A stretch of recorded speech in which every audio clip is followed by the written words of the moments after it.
So today I'm talking about 10 kitchen remodel mistakes that we made when we were doing our kitchen remodel. I know there's a lot of people who are looking into remodeling their kitchen, and I just thought I would share the mistakes that we did along the way because it can kind of be overwhelming to do a kitchen remodel. I will tell you that number 10 is something that no one ever talks about, ever. I've never heard anybody talk about this, and I think it's probably the most important one of all. So let's get started. Number 1 is underestimating your involvement if you hire someone else to do it. Now, we honestly thought that if we hired someone else to do it, that it would kind of be hands off. We just tell them what we want and magically it appeared a couple of weeks later, a few weeks later. No, it doesn't work like that. So don't underestimate how much you're going to be involved in this process. We pretty much had to be on the scene the entire time while they were remodeling. It was nothing that our contractors did that was wrong. It was just things that would happen. And so we'd have to be there to make a decision. Okay, do we want the thermostat here or do we want the thermostat there? Do we want to move this vent here? Do we want to move that vent there? But it was constant. I mean, like all the time. It was little decisions that we were having to make every few minutes. And some of them were fairly major decisions that the contractors just can't make on their own. Now, the other portion of that also is when it got to the end of our remodel, because we decided to go to pay them by the hour instead of by the job, it got to the point where we were so over budget that we ended up just having to finish some of it ourselves. Also, they had other jobs that they were trying to get onto. They were more than willing to finish all the little things at the end themselves. They were more than willing to do that. But we had just got to the point where we're like, you know, we're just so over budget. We're just gonna finish these things that we can do ourselves and get that done. So we had about 3 weeks of projects, 3 or 4 weeks of projects that we ended up doing ourselves in the evening and on the weekends, like the sink and nailing up the molding, you know, just little things like that that we could do ourselves. So don't underestimate how much you are going to be involved in the remodel. The next one is not expecting any money to be wasted. I will say I'm doing a video on how much this kitchen remodel cost us, but I would say probably around $5,000 to $6,000 of our remodel was just a complete waste. And we basically just literally threw it out the door. I mean, with the window being ordered incorrectly, and then the countertop issues, cabinet issues, all of those things could have been done for a whole lot cheaper. But because of decisions that we had made ahead of time, it actually cost us a whole lot of more money in the long run. So when those things happen, you are just going to have to accept it and move on. Being frugal, being a tightwad, cheapskate, whatever you want to call it, I have a really hard time just letting $5,000 or $6,000 go. I mean, that's the price of my car. That's how much our car costs. Our car actually costs $3,000. So that's 2 of my car. So it's hard for me to let go of 2 cars and just let that money literally fly out the window. But there are going to be things happen and you're just going to have to accept it and move on and just let it go. The next thing is don't get upset over the little stuff. We had enough big problems to get upset over. Which we didn't really, I mean, we were upset, but then we moved on and figured a solution. But little things like stain not matching and things like that, you know, we had to patch some spots on the floor and the stain didn't quite match exactly. You know, nobody's going to see those things. So for those types of things, you're just going to have to let it go. You cannot be a perfectionist. I mean, you want to do a really good job, but at the same time, don't be such a perfectionist that you're just going to keep dragging this on forever, trying to get everything perfect, spending, you know, tons and tons of money doing this. There were some things that really, we just had to let some little things go and just leave it at that. The next thing is you are also, this kind of goes along with the involvement, how much involvement you're going to have if you hire contractors, or even if you're doing it yourself. Like if you're a husband and wife and the husband's doing something, the wife is going to have to stay on top of the husband, or you and your husband are going to have to stay on top of the contractors. There will be mistakes made, and you will need to stay on top of it and make sure you catch them before they're not able to be fixed. So for us, it was some electrical issues. Some wires got put in the wrong place. They were going to put wires in another place and it wasn't going to work there because I was going to have a door. So, just things like that type of things that there was going to be mistakes made. It's just normal. It's not anything our contractors did, but it's just either one, miscommunication, or two, you had a change of plans and they just forgot. Then other little things like when our cabinets got sprayed, the light where they were spraying in our garage is really not good. It's pretty bad. And so when they sprayed and we put the cabinets up, when they put the cabinets up, that night I noticed, whoa, even though they put 2 or 3 coats on here, it did not cover at all. And we were gonna have to do another coat. Now, part of it was the paint we got. We got Sherwin-Williams cabinet paint. It was awful, absolutely awful. We really didn't have that many cabinets to paint, and it took 2 gallons of $120 paint to get full coverage on our cabinets. It was absolutely crazy. They sprayed the cabinets, and I don't know that that's the best way to go. I rollered some of the cabinets later because we were having to fill in holes where we mismeasured and things like that. Some of those things you're going to have to stay on top of, make sure you catch them before they move on to the next thing and they're not able to fix it then, and it's going to cost you even more later because they weren't able to fix the mistake back here when you put the electrical outlet here.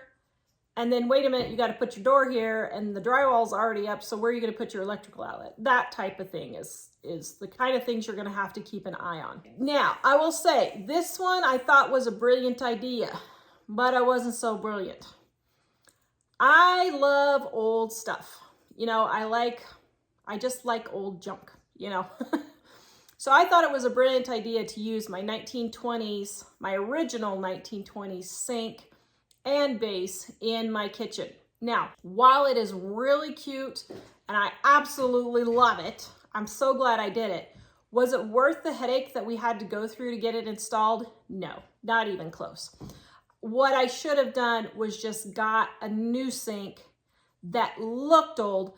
For the amount of time and energy that we spent retrofitting and getting this sink in and getting this base in, we could have bought a brand new farm sink with a drain board and base cabinets, and it would have cost us the same amount and been an eighth of the hassle. I mean, it wouldn't have even come close to the amount of hassle that it would have been. So while using things like an old farm sink in your kitchen is a really cute, and I am glad that it's in there now. I'm not going to tell you I'm not glad because I really do like it. But if I was doing this over again, I would not go to the hassle. I would just get a new sink that looks similar.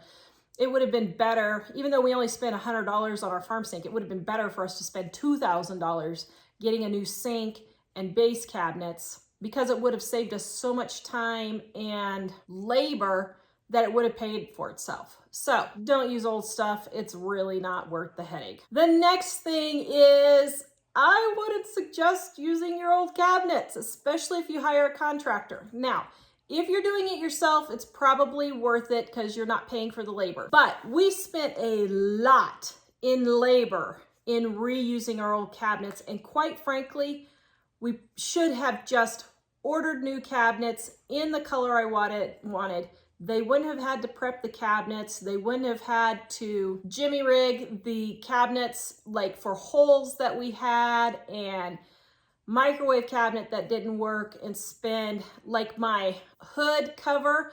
I thought I was getting a great deal because it was like $20 at Restore. Well, come to find out, I probably spent about $800 in labor for them retrofitting that to my stove. Do I love it? Yes. It turned out gorgeous. They did a great job.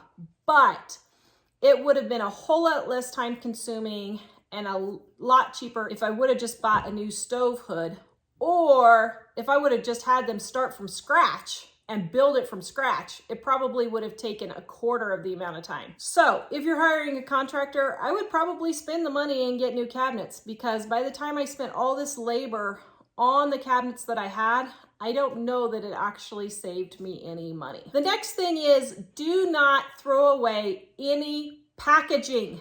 None. Keep all of your packaging, all of your boxes for everything. I bought these special hinges for doors for the pantry because I was sure I was going to have doors on the pantry. We threw away these special double hinged hinges so that they swing both directions. They were $17 a piece and I had to get 6 of them. Well, we threw away the packaging because we were for sure we were going to use them. And guess what? I ended up not putting the doors on because I liked my pantry so much. I just like looking at it. Now, I did keep the doors for later in case I changed my mind. But if I would have had the packaging, I could have returned the hinges and got my money back, but I didn't keep them, so I'm totally out the $100 and some odd for hinges for my pantry. Well, actually almost $200 for the hinges for my pantry. So yeah, that was a huge waste. And then several things like our faucet ended up being defective and not working. It had a metallic taste. It was really awful. So we saved the packaging for that, and I'm so glad we did, because there was another almost $200 that we were able to get back from a defective faucet. The next thing is, do not order your appliances or anything that has a warranty until you are all done with the remodel and you are sure you're ready to go. I ordered my appliances. Well, that was a big ordeal in itself, but I ordered my appliances. So I got my dishwasher and my stove about 6 or 8 weeks into the remodel. And then my refrigerator came about 4 months into the remodel. Well, what happened was we got so far behind on the remodel because our contractors are snow plowers. And so we had more snow this winter than ever. So they were having a hard time keeping up doing our job and the snow plowing. We got really far behind. So I lost 3 to 4 months of warranty on my stove and my dishwasher because I couldn't get it installed until the end of the remodel, of course. And they were just sitting in my garage waiting. So I lost 3 to 4 months on my appliances that I can't get back for warranty work. And so that's really kind of disgusting and discouraging, but you know what? Just kind of go with it. That's one of those things you got to let go. But I would wait and order things that have warranty, like your appliances, at the end. And I mean, really at the end. Even if you have to wait 3 or 4 weeks after your remodel is done, it's better to wait 3 or 4 weeks after your remodel is done than to lose 3, 4, 6 months of warranty on your appliances because you had them and you couldn't install them. See, something's wrong with this thing. There's got to be something wrong with it. I'm sorry. It is so obnoxious. It's not even funny. It sounds like a diesel truck. What is with refrigerators? This is the 2 out of 3 refrigerators we've had in the last year and a half have had awful noise. It's too loud. I don't know what it's doing. Right, as if this day couldn't get any worse. It's possessed. I just plugged it in and I was under the sink and it started making all kinds of screechy noises. Oh yeah, also our dishwasher is possessed.